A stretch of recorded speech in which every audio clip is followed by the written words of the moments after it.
Hello viewers, அனைவருக்கும் வணக்கம். தனுசு ராசி. தனுசு ராசிக்காரர்களின் குழந்தைகள் எப்படிப்பட்டவர்கள், எப்படிப்பட்ட வாழ்க்கையை வாழ்வார்கள்? தனுசு ராசியில் பிறந்த நீங்கள் குரு இல்லாமல் வித்தையை கற்றுக்கொண்ட ஏக கலைவன் போல எதையும் எளிதில் கற்றுக்கொள்வீர்கள். வித்தியாசமாக யோசிப்பீர்கள். மற்றவர்கள் முடியவே முடியாது என்று கைவிட்ட விஷயங்களை அனாவசியமாக முடிப்பீர்கள். சவால்கள் உங்களுக்கு சக்கரை கட்டி போல.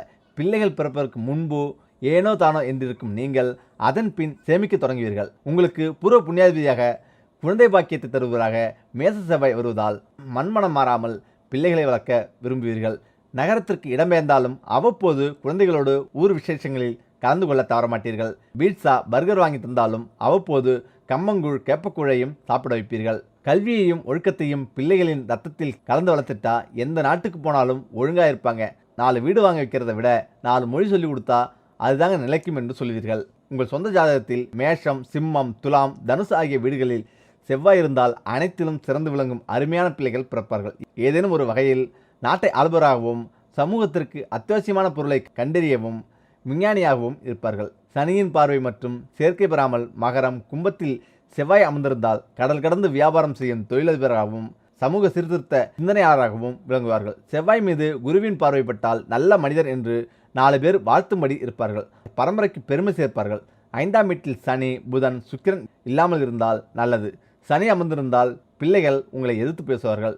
புதனோ சுக்கிரனோ அமர்ந்திருந்தால் அதிக செலவாளியாகவும் நண்பர்களால் பாதை மாறுபவர்களாகவும் இருப்பார்கள். குழந்தை பாக்கியத்திற்குரிய கிரகம் மேச செவ்வாயாக வருவதால் செவ்வாயை பலப்படுத்த சில பரிகாரம் செய்யலாம். விபத்துக்குள்ளான அல்லது நோய் தாக்கிய ஆடு மாடுகளின் சிகிச்சைக்கு உதவுங்கள்.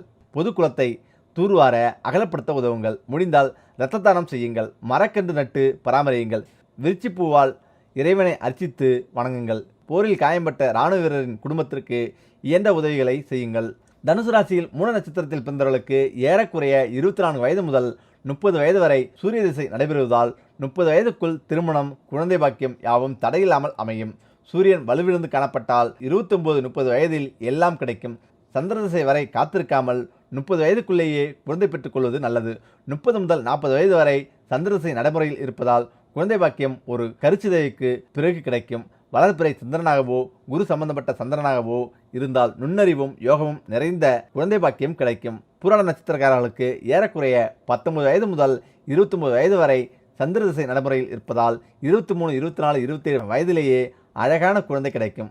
ஆனால் சந்திரனுடன் ராகு கேது சம்பந்தப்பட்டிருந்தால் தாமதமாகும். ஏறக்குறைய 30 வயது முதல் 36 வயது வரை செவ்வாய் திசை நடைபெறுவதால் பல யோகங்கள் நிறைந்த வாரிசு கிடைக்கும். பொதுவாக புராண நட்சத்திரக்காரர்களுக்கு இசை, நடனம், ஓவியம், விளையாட்டு போன்ற ஒன்றில் சிறந்து விளங்கும் பிள்ளைகள் பிறப்பார்கள். உத்திராட நட்சத்திரம் முதல் பாதத்தில் பிறந்தவர்களுக்கு ஏறக்குறைய 22 முதல் 40 வயது வரை ராகு திசை நடைமுறையில் இருப்பதால் திருமணமே சிலருக்கு தாமதமாக முடியும். புத்திரகாரகன் குரு உங்களுக்கு நட்பாக வருவதால் உறவினர்கள், நண்பர்கள் வியக்கும் அளவிற்கு நல்ல குழந்தை பிறக்கும். பொதுவாக தனுசு ராசிக்காரர்கள் ரிஷபம், கடகராசிக்காரர்களை திருமண விஷயத்தில் தவிர்ப்பது நல்லது. உங்களின் குழந்தை பாக்கியத்தை மேச செவ்வாய் தான் தீர்மானிக்கிறது. செவ்வாய்க்கு அதிபதியாகவும் ஆளும் தெய்வமாகவும் முருகன் திகழ்கிறார். அதிலும் மண்ணாகவும் பெரிய மலையாகவும் இல்லாது குண்டு போல இருக்கும் முருகன் தலங்களுக்கு சென்று வந்தால் மழை பேர் கிடைக்கும். சென்னை, திருச்சி தேசிய நெடுஞ்சாலையில் திண்டிவனத்திற்கு அருகேயுள்ள மயிலம் முருகனை தரிசியுங்கள். அழகான குழந்தை வீட்டில் துள்ளி விளையாடும். அடுத்ததாக வாழ்வை வளமாக்கும் முருக வழிபாடு. என்னென்ன நன்மைகள் கிட்டும்? முருகன் தமிழ் கடவுள் என அழைக்கப்படுகிறார். பல சித்தர்கள் முருகன் காட்சி தந்ததாக புராணங்கள் சொல்கின்றன. முருகனுக்கு பல கோயில்கள் இருந்தாலும் 6 படை வீடுகள் அதில் முக்கிய இடம் பிடிக்கிறது. சரவணபவன் என்னும் மந்திரமே முருகனின் உருவமாகிறது. முருகா என கூறினால் வருந்துன்பம் அனைத்தும் நீங்கிவிடும் என்பது நம்பிக்கை. முருகனுக்கு உகந்த நாளாக செவ்வாய்க்கிழமை கருதப்படுகிறது. இதனால் செவ்வாய்க்கிழமைகளில் விரதமிருந்து முருகனை வழிபட்டு வந்தால் குடும்ப அமைதி, மன நிம்மதி அனைத்தும் தேடி வரும். முருகப்பெருமானின் ஸ்லோகத்தை கூறி தினமும் வழிபட்டு வந்தால் எதிரிகள் தொல்லை நீங்கும். திடீர் ஆபத்துகளில் இருந்து நம்மை பாதுகாக்கும். குடும்ப பிரச்சனைகள் விரைவில் தீரும். தினமும் முருகனை வழிபடும் போது தூய ஆடை உடுத்தி விளக்கேற்றி வழிபட வேண்டும். அடுத்ததாக பெருமாளுக்கு ஏன் துளசி சாட்ட வேண்டும்? காரணம் இதுதான். பெருமாளுக்கு பிரியமானதாக சொல்லப்படுவது துளசி. வழிபாட்டு தலங்களில் துளசிக்கு முக்கிய இடம் உண்டு.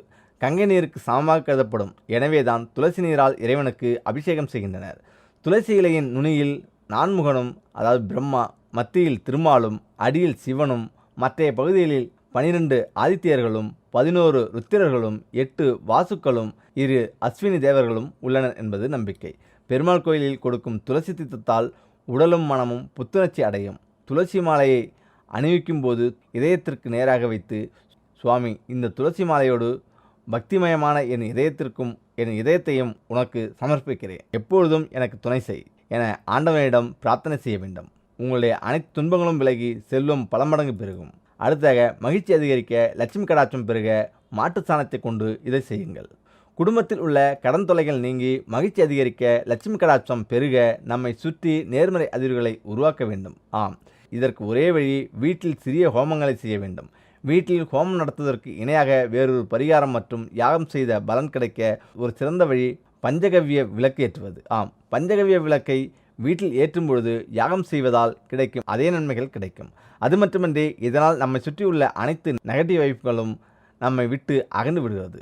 இதனால் நமக்கு முக்கிய தேவையான ஆரோக்கியம், அமைதி, செல்வ வளம் இவை அனைத்தும் தடங்கள் இன்றி நம்மை தேடி வரும்.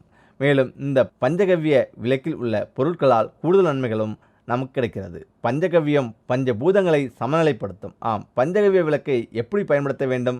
ஒரு பித்தளை தட்டில் அல்லது மண் விளக்கில் உள்ளே வைத்து நெய் அல்லது நல்லெண்ணெயை ஊற்றி திரியை வைத்து தீபம் ஏற்றுவது போலே பஞ்சகவ்ய விளக்கை ஏற்ற வேண்டும். விளக்கு ஏற்றிய பின்னர் விளக்கும் சேர்ந்து எரியும். சுமார் 10 முதல் 15 நிமிடங்கள் எரிந்த பின்னர் விளக்கில் இருந்து யாகம் செய்யும் போது வரும் புகையை போல புகை வரும். அந்த புகை வீடு முழுவதும் பரவி நல்ல பலனை தரும். மற்றும் எரிந்து முடிந்தவுடன் அந்த விளக்கில் உள்ள சாம்பலை திருநீருடன் கலந்து நெற்றியில் பூசிக்கொள்ளலாம் அல்லது செடிகளுக்கு உரமாகவும் பயன்படுத்தலாம். தினமும் பஞ்சகவ்ய விளக்கை வீட்டில் ஏற்றி வந்தால் ஏற்படும் நன்மைகள் இதுதான். வீட்டில் இருக்கும் தீய சக்தியை இது போக்கி பாசிட்டிவ் வைபை உருவாக்கும். கடன் பிரச்சனையை போக்கும். செல்வ வளம் பெருக்கும். வீட்டில் இருக்கும் காற்றை சுத்தப்படுத்தும். நீங்கள் நினைத்த காரியம் நிச்சயம் நடக்கும். அடுத்ததாக, வீட்டு வாசல்படியில் எலுமிச்சை பழத்தை வைப்பது ஏன்? இதற்கு பின் இப்படி ஒரு விஷயமா? ஆம், பாருங்கள். வீட்டின் பிரதான வாசலில் எப்பொழுதும் குலதெய்வம் மற்றும் மகாலட்சுமி குடியிருப்பதாக கூறப்படுகிறது. இதனால் தன் வீட்டை கட்டும்போது தலைவாசல் வைத்ததும் சிறப்பு பூஜை செய்து பின்னர் மற்ற வீட்டு வேலைகளை துவங்குகின்றனர். இத்தகைய தலைவாசலில் அமர்ந்திருக்கும் தெய்வங்கள் கெட்ட சக்திகளை உள்ளே வரவிடாமல் தடுத்து கொண்டிருக்கும். இதன் சக்தியை அதிகரிப்பதற்காகவே சில பொருட்களை வாசலில் கட்டி தொங்க விடுகிறோம். எனவே வீட்டின் வாசலில் எலுமிச்சம்பழத்தை எப்படியெல்லாம் பயன்படுத்தலாம், அதனால் கிடைக்கக்கூடிய பலன்கள் என்னென்ன என்பதை பார்க்கலாம். வீட்டிற்குள் கண்ணுக்கு தெரியாத எந்த ஒரு கந்திஷ்டியாக இருந்தாலும் சரி, கெட்ட சக்தியாக இருந்தாலும் சரி, நுழையாமல் இருக்க வேண்டும் என்றுதான் எல்லோரும் நினைப்போம். வீட்டிற்குள் நுழைபவர்களின் கெட்ட எண்ணம் வாசலிலேயே நிற்க வேண்டும் என்பதற்காக நாம் பல பரிகாரங்களை செய்திருந்தாலும் எல்லாவற்றையும் விட ஒரு சுலபமான பரிகாரம் உள்ளது. இப்படி செய்யும் பட்சத்தில் வீட்டில் கடன் தொல்லை அதிகரிக்காது, வீட்டில் நிம்மதி நிலைத்திருக்கும், சண்டை சச்சரவுகளுக்கு வாய்ப்பில்லை, சுபகாரிய தடை இருக்காது என்பது குறிப்பிடத்தக்கது. 2 எலுமிச்சை பழங்களை எடுத்துக்கொண்டு அதை 4 பாகங்களாக பிளந்து கொள்ளவும். அதை 4 துண்டுகளாக வெட்டக்கூடாது. பிளக்கப்பட்ட எலுமிச்சை பழத்தின் உள்பாகத்தில் உப்பை முழுமையாக நிரப்பி அதில் 2 மிளகு போடுங்கள். பின் எலுமிச்சை பழத்தின் 4 வெளிபாகத்திலும் மேல் பகுதியில் என மொத்தம் 5 பகுதியிலும் மஞ்சள் மற்றும் குங்குமம் போட்டு வைத்துவிட வேண்டும். இதேபோன்றே 2 எலுமிச்சை பழத்தை நிலவாசப்படியின் 2 பக்கத்திலும் சிறிய தட்டின் மீது வைக்க வேண்டும். புள்ளிகள் இல்லாத எலுமிச்சம்பழத்தை மட்டுமே திஷ்டி கழிக்கவும் இதுபோல வாசலில் வைக்கவும் பயன்படுத்த வேண்டும். இதை வெள்ளிக்கிழமை அன்று காலையில் தான் செய்ய வேண்டும். அடுத்து வரும் வியாழக்கிழமை அன்று அந்த எலுமிச்சம்பழத்தை கால்படாத இடத்திலோ அல்லது ஓடும் தண்ணீரிலோ போட்டு விடலாம். மீண்டும் வெள்ளிக்கிழமை இதேபோல எலுமிச்சம்பழத்தை தயார் செய்து வீட்டு வாசலில் பாதுகாப்பிற்காக வைத்துவிட்டாலே போதும். எதிர்மறை ஆற்றல் ஈர்த்து நல்ல சக்திகளை கொடுக்கக்கூடிய தன்மை எலுமிச்சம்பழத்திற்கு உண்டு. எலுமிச்சம்பழத்தை அதனால்தான் தேவகனி என வர்ணிக்கின்றனர் தேவகர்கள். எனவே வீடு முழுவதும் பாதுகாப்பாக இருப்பதை மனரீதியாக உணர முடியும்.